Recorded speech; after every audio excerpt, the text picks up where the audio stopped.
This is The Daily Show with Jon Stewart. A fake news desk, real news, and razor-edged humor. Jon Stewart became an unstoppable force and one of the most influential voices on television. And still at the height of his celebrity, he admitted it was time for him to move on. This show doesn't deserve an even slightly restless host, and neither do you. The children, my God, the children! We're taping! When Stewart took over in 1999, he was a stand-up comedian who had hosted several failed programs. But he found his calling on The Daily Show. Polls taken after Labor Day are considered... Arguably, it was the 2000 election and the wealth of material it provided that put Stewart on the map. I was not elected to serve one party. You were not elected.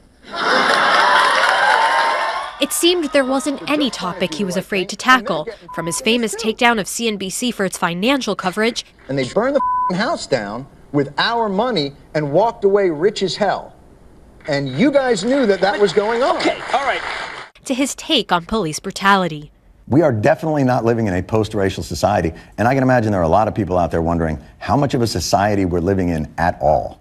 Jon Stewart made mainstream political comedy something different, which was a more sort of substantive, serious analysis that could actually serve as a form of journalism.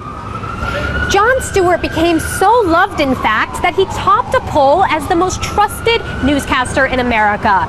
And oddly to his fans, his satire was the most reasonable voice on television. In the process, he became more than a late-night talk show host. He became the voice of liberal America.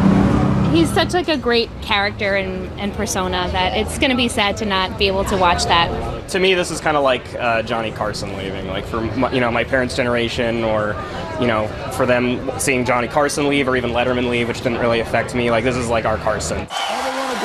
Because he was able to reach millennials, it was the show to be on. President Barack Obama visited 7 times. I'm issuing a new executive order that Jon Stewart cannot leave the show. For most, Jon Stewart is The Daily Show, and while it may be successful with its new host Trevor Noah, it will never be the same. Neda Tawfiq, BBC News, New York.